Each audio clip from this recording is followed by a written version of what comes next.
welcome to the Hero Report podcast. My name is Ari Cohen. I am a professor of political science at the University of Nebraska, and with me, as always, Matt Langdon of the Hero Construction Company in Michigan. How are you, Matt? I am well, thanks, Ari. Good. Welcome to a very special haircut edition of the Hero Report. I got my haircut. And Matt, we're fortunate this week. We have a guest. We've been two lone heads talking at each other, but now a third head has joined us. For people who are just listening to this, none of it makes any sense. The haircuts, the heads, but if you're watching, boy, it makes total sense. So Matt, why don't you introduce Dave, our guest, and we'll get started. You do like to offer bonuses for our viewers rather than our listeners. Yeah. You get extra if you watch. Right. Yeah, this is Dave Rendall. I encountered Dave some years ago on Twitter through a sort of accidental introduction, and I've kept in contact since. He's a newly minted full-time professional speaker, as opposed to his recently part-time. And I think Dave, I'll let you introduce what it is that you talk about, what your focus is, and we can go from there. Yeah, so my topic is the freak factor, and that's basically something I discovered in my own personal life, and then it became one of my most popular speaking topics. I spent my whole life getting in trouble in school and at home and at work because I couldn't sit still and be quiet and do what I was told. And at some point I realized that I was getting paid to stand up and talk and run my own business, and that every one of the weaknesses people told me I had were directly related to one of my strengths, and I started wondering whether that might be true for other people as well, and started researching the topic and looking for other examples of it, and found quite a few of them, and turned that into a blog, turned that into a book, and have traveled all over the world, including Matt's home country of Australia. I've been there multiple times, doing tours all over the country, talking to parents, youth workers, kids, business managers about how they can see people differently and maybe find strength where they used to only see weakness. So in talking to that kind of varied audience, what reactions do you get? Pretty much universally positive. I mean, people, first of all, they love hearing that there's nothing wrong with them necessarily, and that maybe the things they thought were wrong with them are not. But also, I think it really impacts people's relationships. I had a parent yesterday who was crying after reading. I just wrote The Freak Factor for Kids, sort of an illustrated children's version of The Freak Factor. And she read it at a book table when I was doing something else, and she had tears in her eyes, and she said, you know, my son has all sorts of behavior problems in school, and I was worried he was never going to be successful, but now I have hope. And so I think the freak factor helps people see themselves and also other people differently, and gives them hope that maybe their future is better than what they've been hearing other people tell them it will be, because people have been focused on what's wrong with them and missing possibly what their best qualities are. Can you give us some examples, some specific examples that you use of where a weakness is actually a strength or complements a strength? Sure. One of the best examples is dyslexia. Most of our medical models and psychological models are focused on what's wrong with people and how to fix it. And so with dyslexia, people struggle with reading, they struggle with writing, they struggle with interpreting letters and numbers. And so the question that most psychologists and researchers ask is, well, I wonder what else is wrong with people with dyslexia, and we find all sorts of things, and we give them tutoring, and we do all sorts of things to fix dyslexia. But a study in the United Kingdom of millionaires found that 50% of the millionaires had dyslexia, even though only 10% of people in the general population have dyslexia. Another study of entrepreneurs in the United States discovered that 33% of the entrepreneurs in their study had dyslexia, even though only 10% of people in the general population have dyslexia. And so those accidental results caused researchers to start asking, well, I wonder if there's anything good about having dyslexia. I wonder if it's not just a defect of the brain. I wonder if there might actually be some benefits. And as they started looking, they started finding them very quickly. And when you ask Richard Branson, the billionaire founder of the Virgin series of companies, how dyslexia has affected his success, he doesn't say, I overcame it, or I pushed through it, or I found some way to fix it. He said, strangely, I think my dyslexia has helped. Paul Orfalea, who's the founder of Kinko's and sold it a few years ago for $2.4 billion, has dyslexia. And he was so dyslexic, he got kicked out of 4 high schools and got fired from every single one of his family's businesses. So he couldn't even work with his own brothers and sisters and parents. He says, I think everyone should have dyslexia.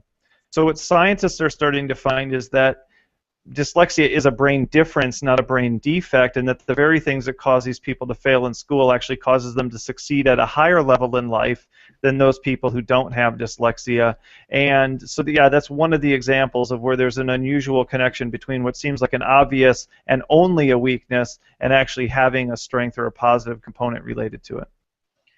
And apart from it being weird that Britain seems to have twice as many dyslexics as America, I get the impression then that or actually tell me if this is the case, that the most successful people in these cases, and Branson, seem to be very much okay with being different. And I think Richard Branson, not just with dyslexia, but he's okay to just stand up and do something that's different in front of, you know, thousands or millions or whatever of eyes.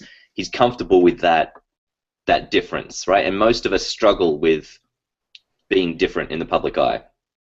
Right, because, and that's where this all connects together then, because those things that other people call weaknesses, or those things that we focus on as weaknesses, are usually based on the perceptions of other people and the criticisms of other people. And so if we live our lives hoping to make everyone happy or be liked by everyone or get praise from everyone, and if we want to fit in and not stand out and never experience any criticism, then we're going to have a hard time finding strength in our apparent weaknesses, and we're going to have a hard time being ourselves, because we're not going to be busy thinking about how can I be the best of who I am. We're going to be busy thinking about how can I be accepted by others, how can I do what other people want me to do, how can I fit in instead of standing out. And so that's why it's called the freak factor, because I think our best opportunity to be exceptional, our best opportunity to be different, our best opportunity to be successful is by amplifying and flaunting what other people feel are weaknesses, and that takes the courage to go against what we hear maybe even the majority of people saying, and find something that's true for us that other people may not have noticed, may not be willing to acknowledge. And when you are in front of audiences, are you helping them with tools to be able to do that, or are you more aiming to inspire them to start practicing it themselves, or are you really? And I know you have different time frames that you are in front of audiences. So are there some tools that you can provide to people to help them be comfortable flaunting those weaknesses and going against their family, their coworkers, or whatever? Sure. Well, one of the biggest tools, I think, is reframing. I mean, the way we see ourselves, the way we see other people has a huge impact on our behavior and on our feelings. And so one of the tools I use is a simple assessment where people choose what they think their top 5 strengths are from a list of about 50 strengths, and then they choose what they feel like their top 5 weaknesses are from a list of 50 weaknesses. And then there's a chart that shows how each of those goes together. So, for example, maybe somebody is being told that their weakness is that they're blunt and rude. Well, there's a strength that's connected to that called being direct and honest. Maybe the person's being told that they're stubborn, but the strength with that is that they're persistent. So there's maybe somebody's being told they're critical, but the strength is that they're analytical. So it shows how that for every weakness that you can identify, there's a corresponding strength. And by reframing that, not only for themselves, but then for other people, oftentimes if somebody takes it and they're married, they say, can I show this to my spouse? If they have children, hey, can I do this with my children? I mean, in Australia, I even had a 9-year-old in one of my sessions who was doing that activity right along with us and was quickly identifying that he was distractible, which was one of his weaknesses and is a big one in school, ADHD sort of a thing. But that being curious and exploring was one of his strengths, and they were directly connected. And his mom was sitting right there, and it allowed her to get a different, more positive perspective on who he was instead of exclusively seeing the negative side of that. I think what you just said there is really key. I've been sort of listening and trying to really figure out what I find most interesting or exciting about this. And it seems to me that what you're suggesting is not that, hey, it's great that you're so easily distractible, but in fact that it's to look at that sort of other side of things, right? I think that there's something really beneficial to that, because typically what we're trained to do, as you've been saying, is just sort of to find strategies for cutting out behavior that people think is bad. But this idea that there's a flip side, it doesn't mean, well, just go ahead and goof off in school, right? Be as easily distracted as you want. But also, but instead it's to say, there is something really, there's a virtue to being curious, right? Right. Yeah, I think that's really fascinating. Well, and there's a virtue to it, and yes, maybe don't goof around in school, but the problem is that if those kids are going to express that virtue, it's probably going to oftentimes come across as distractibility. So one of the key points is when Matt was asking about application is someone to see themselves differently. And then one of the biggest steps that I encourage people to take is what I call alignment. They have to find the right fit between their unique strength-weakness combinations and the situations they put themselves in. And one of the difficulties about school is that for most people, for 12 to 14 years of your life, that's the only situation you find yourself in. And qualities that are very positive in adult life are oftentimes seen as very negative in school. So one of the biggest applications is helping people see that there are places that will reward them for the very thing that school punishes them for. For example, Michael Phelps has ADHD, and his mom asked a simple question: where do we reward hyperactivity? And the answer is athletics. And so she threw him in the swimming pool. He liked it. He used his hyperactivity in a positive way instead of a negative way. And people were far less concerned with his GPA than they were with his split and lap times in the pool. And so people got not just focused on the strength that comes with the weakness, but he found a spot that rewarded him for that, so that he could continue to pursue that and continue to have that supported by other people, instead of, like you said, having everybody spend most of their time trying to get him to sit still and be quiet. Yeah, I wonder, Dave, does this suggest that there's a different way we should, since we spend so much time in a classroom when we're young, does this suggest that there ought to be a way to, change our thinking about classrooms?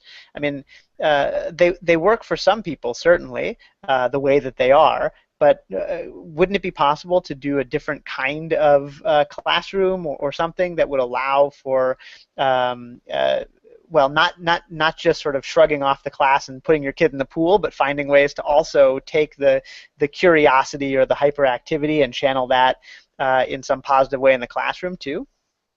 Yeah, I think so. I think that's difficult to do in larger classrooms, but I think alternative schooling options, people doing online classes, you see a massive boom in homeschooling where people are like, hey, I'd rather be 1-on-3 with my children than having my children 1-on-30 in a classroom at school.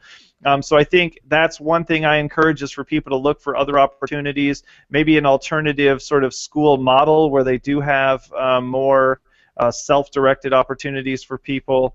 And also, one of the things I tell people is you may not be able to find or create one of those options for your child, but at the very least, get your child involved in one extracurricular activity that rewards them for who they are instead of punishing them for it, so that they can say, even though I'm not doing well at school, I'm failing at school, but I'm not a failure. Because if school's the only situation that I'm in and I'm not doing well there, it's easy for me to see my whole identity as being a failure, as a person who comprehensively and globally is unable to do what life requires of me. And if you can find at least one small situation for your child where that isn't true, they can say to themselves, I'm not good at school, but it doesn't mean I'm not a good person. And so I really encourage people who don't have that flexibility or don't have the ability to do some of those alternatives because they are so unavailable and they're costly, to look for opportunities to have their child be able to see for themselves that they do have strengths and that those strengths are valued somewhere in the world.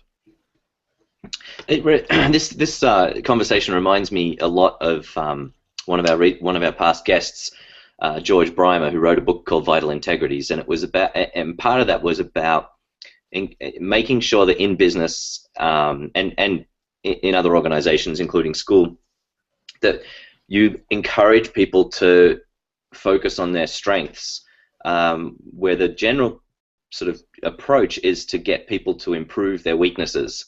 So, you know, if you're at school and you're bad at math all the time and great at writing, all the time at school is being spent on improving your math rather than improving your writing.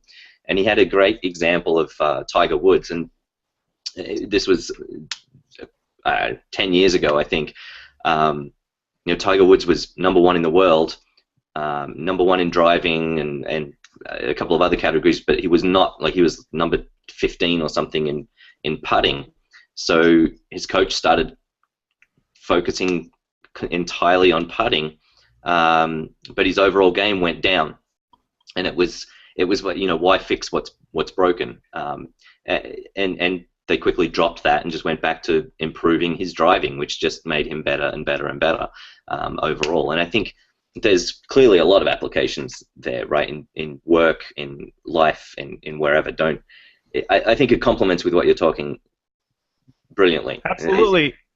Absolutely. In fact, that's one of the examples. I like to watch golf. I also watch a lot of sports. I watch football. And the team that wins the Super Bowl will have the worst offense in the entire NFL that year, or the absolute worst defense, or the absolute worst running game, and yet they won the Super Bowl. And our myth is that if you're not good at everything, even things that are required for a particular situation, you're never going to be successful. But there'll also be a guy, I've noted this a number of times in my blog. I think one time it was a guy named Anthony Kim.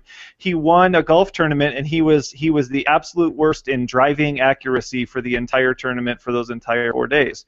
So our mindset is that if our kid isn't getting perfect grades in every class, they're never going to be successful. But the reality is there's plenty of adults who are good at writing and bad at math, or good at math and bad at writing, and they're successful because their life doesn't require either the math or the writing or whatever it is that they're not good at. And so what I'm trying to add to that discussion is that recognizing that not only is that true, we should focus on our strengths, but that sometimes the barrier to focusing on our strengths is people saying, yeah, but what about these weaknesses? Don't I have to do something about those? And once you can see that they're directly related, that they're directly connected, that the very thing that you're trying to get the person to fix is the very thing that they should actually be building on instead of trying to repair, it really changes that mindset and makes it a little easier, I think, to do that. You don't try to get the stubborn person to be less stubborn. You try to get them to find situations that reward them for their persistence, for example. So I want to transition this into talking about heroism, because that's the show. Right. And the connection that I saw early on with you is overcoming the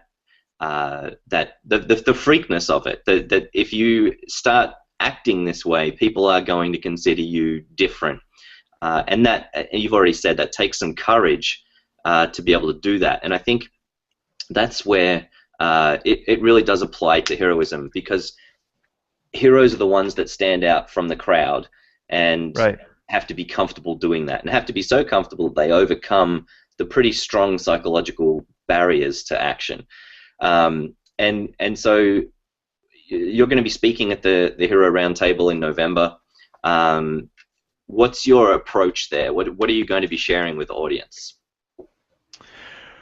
Well, just what you said. I mean, one of the big parts of the freak factor is helping people to see the value of being different. We hear the value of conformity preached in so many different situations, and we rarely hear the value of being different. And so it's showing people that there's value in being different, that most of the people that we admire are different and did things that were different and didn't conform and didn't fit in and didn't go along with the crowd, and we had respect and admire those people, and yet most of our schools and workplaces are modeled around a totally different sort of a mindset.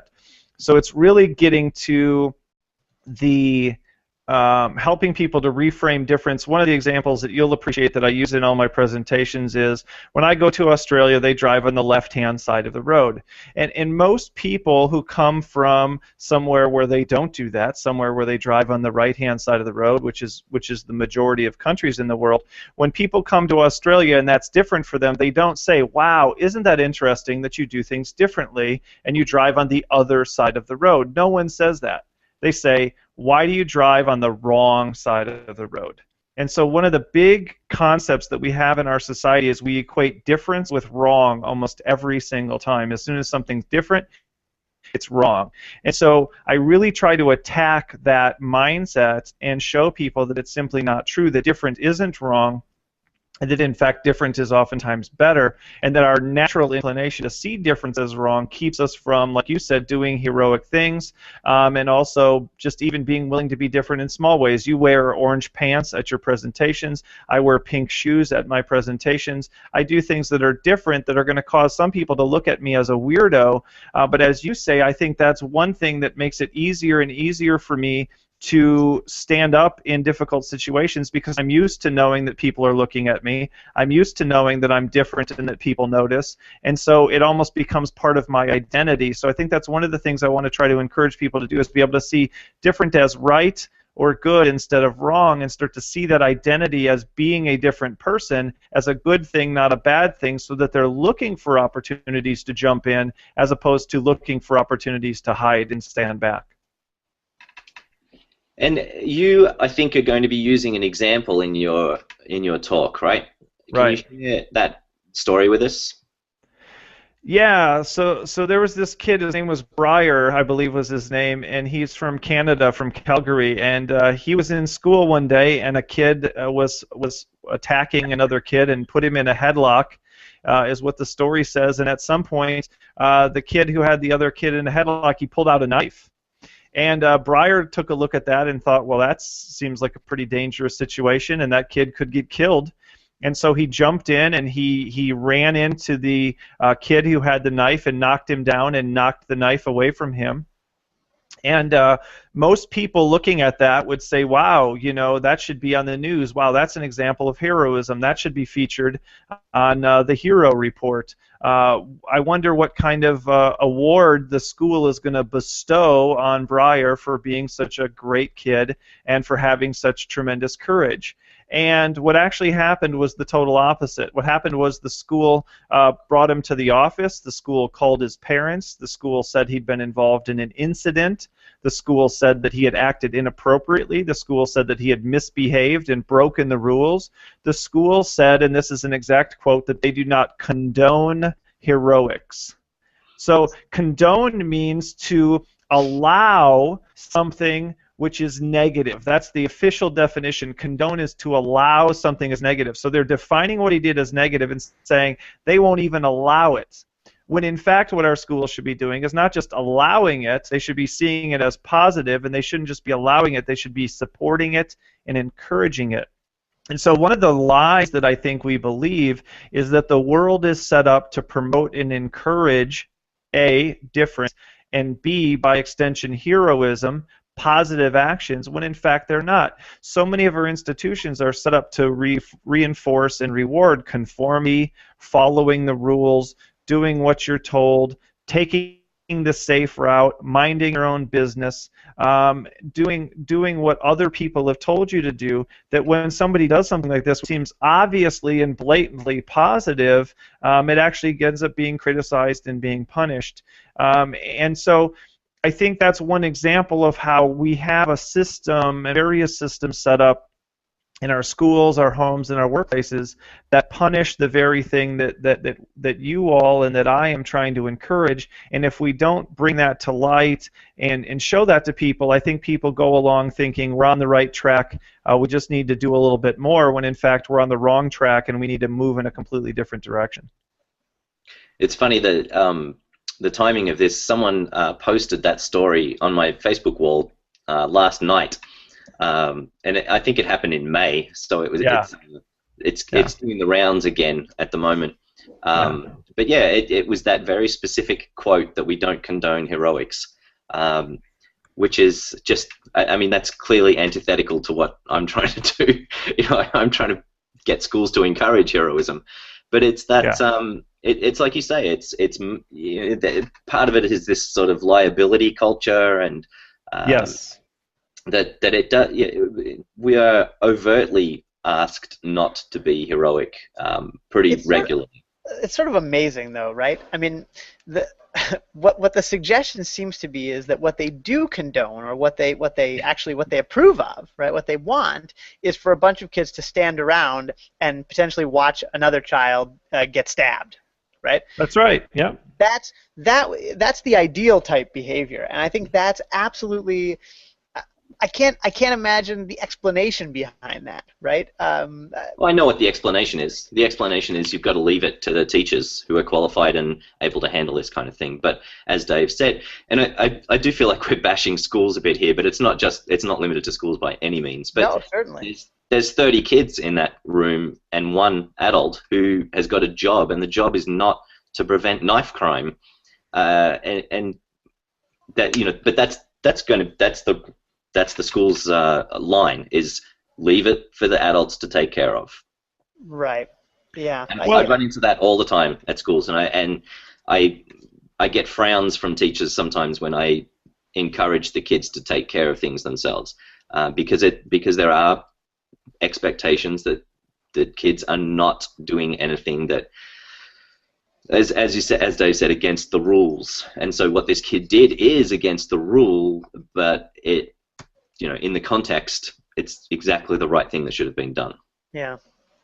Well, I think it's easy to write off what happened in that situation as an isolated incident, but it's not, because they might be able to say, well, that was just somebody who made a bad choice, or that's just a school who's unnecessarily strict, or something like that. But the reality is there are rules and laws that governments put into place that restrict people from doing things that are good.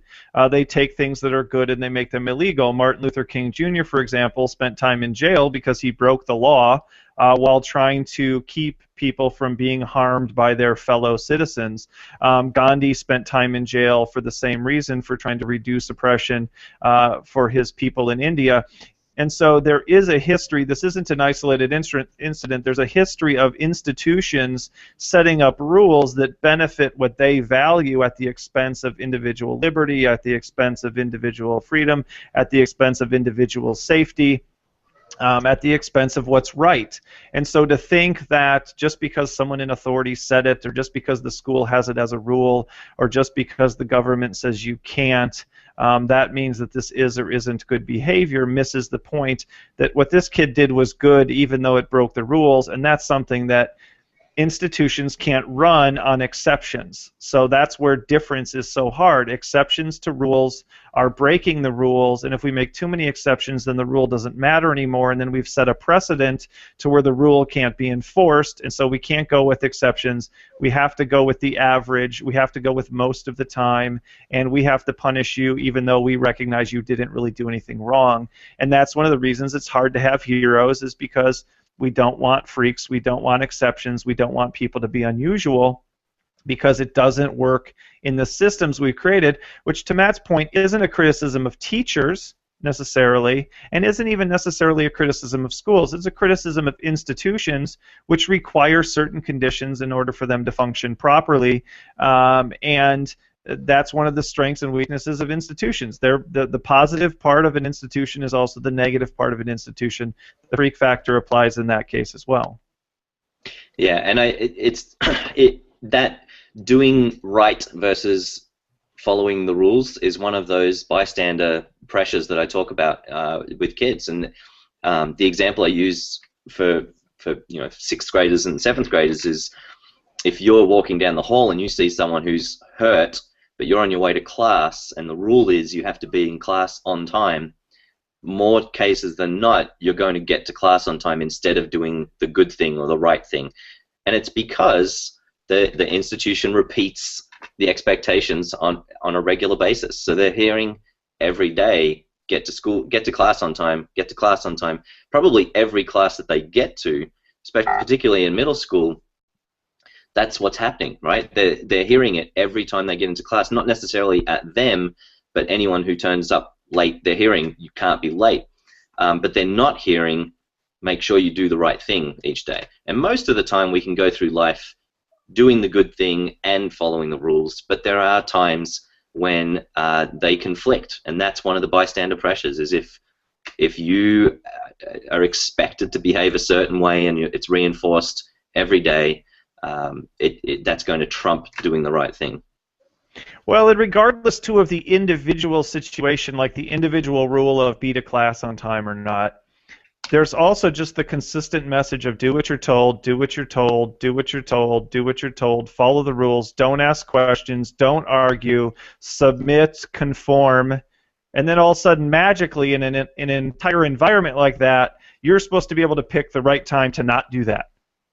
And so it's that meta message that's consistently and constantly telling kids that they should be sort of blindly doing, when a kid asks in algebra, what am I ever going to do with this? And the teacher says, you need it for college. Well, what do I need college for? Well, it's good for you. That's how you get good jobs. Well, couldn't I do something else? Well, just be quiet and do your homework. It'd be easier if you just be quiet and do your homework. So there's a continual reinforcement of just trust us. Everything's going to be okay if you do it the way we've said to. And I think people have seen in the economy recently that with the layoffs and with college debt spiraling and all sorts of other things, that it's a questionable strategy to just blindly trust and follow anybody who happens to be setting the rules. But again, schools can't function very well that way, and workplaces can't function very well that way. And so somehow we have to, and that's what you all are doing, I think, so effectively, bring in some other voices that encourage people to, as Martin Luther King says, be extremists, but be extremists in a positive way. And that's, our world has a hard time with extremists, even when those people are doing great things. We have a hard time with positive extremes and negative extremes. We'd rather see things in the middle. What are you hoping to get out of attending the Hero Roundtable Conference? You mean as an attendee, as a participant? Yeah. Well, I think when I studied psychology, my master's degree is in psychology, and one of the classes was on group counseling. And one of the advantages of group counseling is something called universality.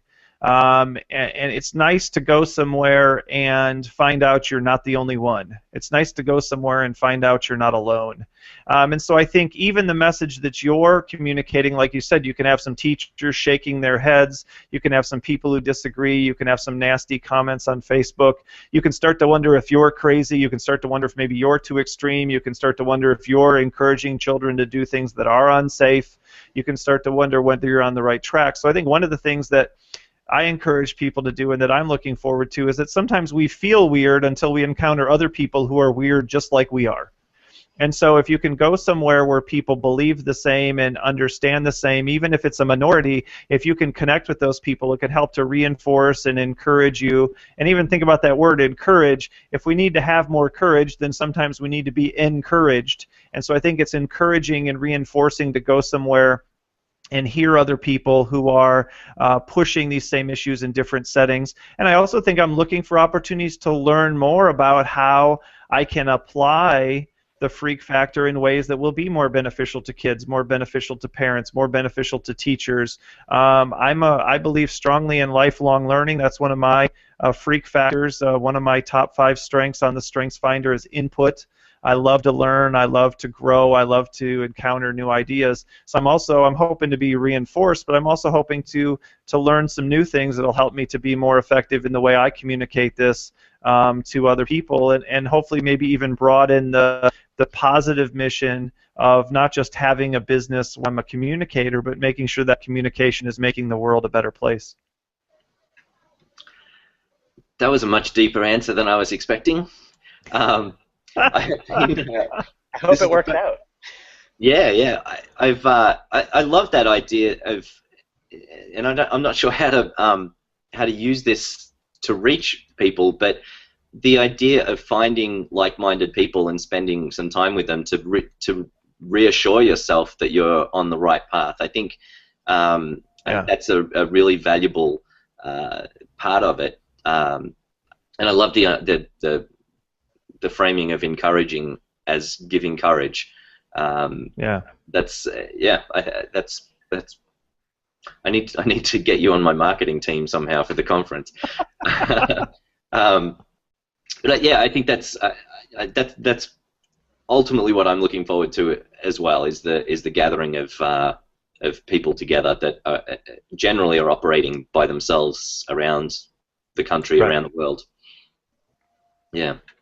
So Well, I think one way to do that, we talked about this a little bit yesterday on email. I mean, one way to do that, one way I do that is to ask questions. So asking people, have you ever felt like you're the only one? Do you ever feel like you're fighting an uphill battle? Do you ever feel like you're just one voice and all the other voices are saying something different? Do you ever feel like you're going in the wrong direction? Do you ever feel like you're facing too much resistance? Do you ever feel like you're no one's on your team? When you ask those kinds of questions, someone's going to be saying yes, yes, yes, yes, and then you say, hey, if you feel that way, come to the Hero Roundtable where you will be able to talk to and hear from other people who are trying to accomplish the same kinds of things and trying to move in the same direction, and you'll get that encouragement and support you need, help pick you up and give you the strength to keep going until the next Hero Roundtable, when we will encourage you again. Right. Now, every once in a while, Matt knows this, I like to be a contrarian, just to see if it takes us anywhere interesting. So here's my contrarianism for the day, and it's very fitting, right, for this conversation, to be a contrarian. That's right. What if you just are wrong, Dave? You know, you said, do you ever feel like you're wrong or headed in the wrong direction, or you know? Right. And we're here to sort of, you know, encourage you. If you feel like you're on your own or headed in the wrong direction. What if, in fact, someone is headed in the wrong direction? You know, all of this, you know, is very sort of positive and affirming of people who are making different choices and so on. But you know, what do we do in those cases? Well, I think there's going to be a very consistent message at the Hero Roundtable of what at least this group believes is right. So if someone is wrong in that definition, I think they would encounter that in that situation. I think it's a difficult question for me because I speak about the freak factor, I'm hesitant to call some things wrong that other people would. For example, I don't like South Park. It's rude. It's inappropriate. I don't particularly enjoy it. I don't watch it. I find it offensive. And yet millions of people do watch it and do enjoy it and do find it offensive. And so what I try to encourage people to do is, in a lot of situations, is to draw a line between I don't like it and it's wrong. I don't like it, and there's something bad about it. And so, but I do think that there is a time to confront wrong, to confront evil, to confront misbehavior, to say that is harmful and you're on the wrong track, because that's part of what I try to do with the freak factor. I'm not saying there's no such thing as wrong. For example, if you're addicted to drugs, I'm not going to tell you to get more addicted. But one of the examples in my book is that people who will get addicted to drugs are oftentimes intense people who can't do things halfway. They can't do things in a moderate way. And so their only hope is to trade in their negative addiction for, as William Glasser calls it, a positive addiction. And so I don't try to get those people to tone it down and be less intense and be easygoing and laid back and maybe get into some sort of Zen Buddhism. I try to get those people to redirect in a positive direction. And in that sense, I would be comfortable telling somebody, you know, doing drugs all the time and having it destroy your life is, if not wrong, at least ineffective. And yet you could use that same tendency that you have, that intensity that you have, to pursue other sorts of things, and you could have tremendous success because of your addictive nature. Yeah, and I think the conference, any conference or any gathering of people pursuing sort of the same general thing, is an opportunity to find out whether you need to change direction or change paths, or I think it's a good testing ground. And I think there are some people that have purchased registrations already that are doing something hero related for a business, or you know, they're pursuing it in some way, and they might come out of this and say, right, that's not what I'm going to do anymore. I'm going to go this direction, or I'm going to go this direction. It's a good way to test your ideas, I think. You know, not testing it on the average person in the street, but testing it on people who are also thinking about those things. Yeah, but what I like about what you said, Dave, and you know, where I think that this is really helpful to our discussion, is that, you know, it's not the sort of freak factor idea isn't just saying I embrace every difference and say just keep doing that, right? You know, I think I could find I'll use the Hero conference as an example, right? I could find myself in a radical minority in terms of what I think about heroism, and I could express that, you know, that difference every chance that I get, right? Someone is speaking, and I stand up and start shouting them down and saying, well, that's not how I understand it. It has to be a different way, and I'm very passionate, and I'm very excited about what I think. Simply saying, hey, that's different. You know, keep doing that different thing. 2 days of my boisterous attempts to change the way the conversation is going surely is not so helpful. But the boisterousness, right? Being excited about a topic, that's great. It's just a question of sort of how that is channeled or expressed. How I can take my excitement about the topic, and rather than cutting off the speaker or attempting to shout someone down or whatever, I you know, take copious notes or whatever, right? Dedicate myself to doing. Yeah, I mean, there are all sorts of ways that this could you know, that this could work out in a positive direction. I think it's really helpful to say, right? It's not simply keep doing whatever it is you're doing, good, bad, or indifferent, right? Well, there's two pieces to it. So there's the amplification, the do more, which is preceded by the, you know, seeing it differently. But the next step, that key step, is alignment, finding that match between your particular unique strengths and weaknesses and the situation. So, for example, I would find what you were talking about disruptive, difficult, frustrating, irritating if I'm attending the conference, and yet people like that have very successful lives and make a really big impact, for example, as activists and protesters and people who, I mean, in order for women to get the right to vote, somebody had to stand up and go disrupt some things and go argue with some people and go do some things that people thought, hey, why don't just go home and be quiet and cook some dinner and be what a good woman should be? And in order for minorities to have civil rights in the United States, people had to march and people had to protest and people had to shout and people had to argue and people had to fight and people had to sit in. And so recognizing that there's a role for an activist in a society, and yet I might find that behavior irritating in a particular situation, and showing the person that that may not even be getting you what you want, but there are situations where you can use that strategically to accomplish things of value. I think that's a great example. It's not just, am I boisterous or am I not? Am I strong-willed or am I not? It's where can I go where I can get maximum benefit for that, and where it's appreciated or it's effective, as opposed to it being unappreciated and being frustrating. Mm-hmm. Great. Yeah, really helpful. Yeah. Well, that brings us to about the end of the show. Dave, we used to have a regular tradition of asking our guests who their heroes were. So I think I might finish with that today, and hopefully not put you on the spot too badly, but I was going to ask, sorry, Matt, I was actually going to vote that we change it, and instead we ask our new guests each time, do they think that animals are heroic? We've had an ongoing debate that culminated in last week's hour-long extravaganza about the heroism of Matt's favorite horse, and so I thought that would be but I was just being boisterous and interrupting. I think, Matt, your question is a good one. So, Dave, do you have a hero that you could share with us and explain why that person is your hero?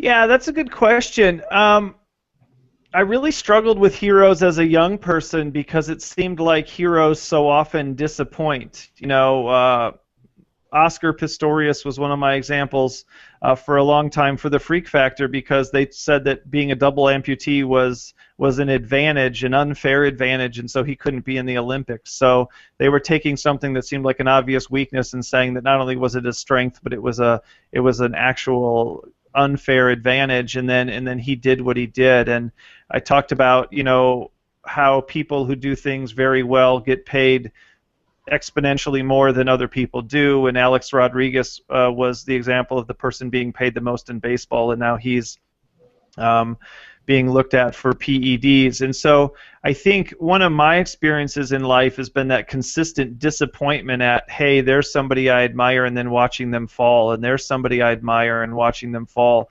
So I think probably the only safe heroes are the folks for whom it's already over, and we can have a fairly certain understanding of what they were able to do in their lifetime, both positive and negative. And I do think from a hero standpoint, and it applies definitely to what we're talking about here, it's probably Gandhi.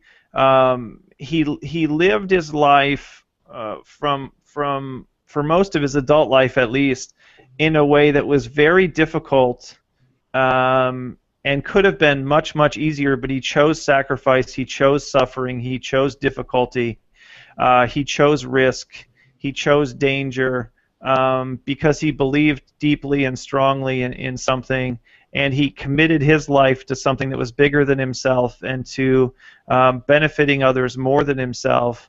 And I think I have a tremendous amount of respect for what he did, and I also realize that very rarely am I living up to that same sort of standard. So he's somebody that not only can I admire, but somebody who I can try to measure myself against and ask, am I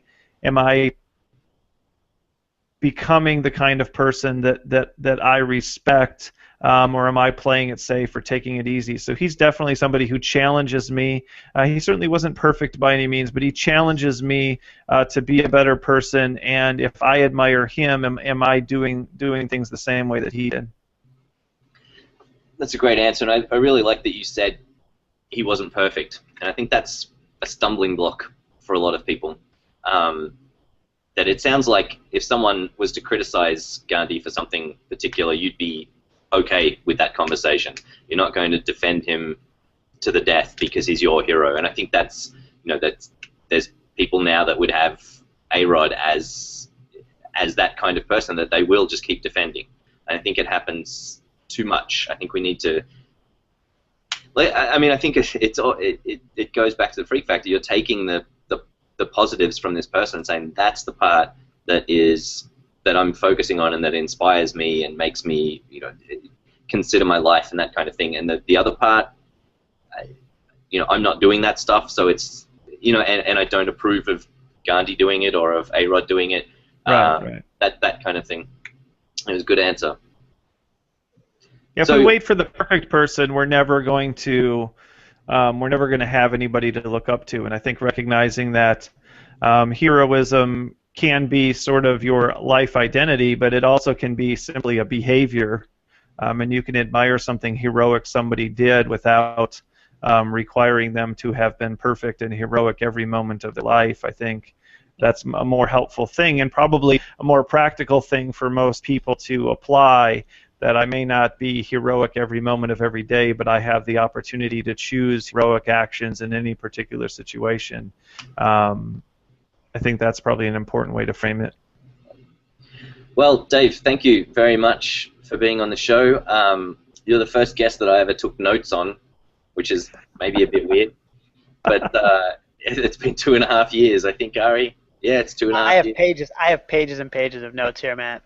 I don't know what you're doing over there, but hey, it's different, and I respect that. It's my way. So yeah, thanks very much, Dave, and we will see everyone, and well, we won't see anyone, but people will see us again next week. This is why I open and close the show.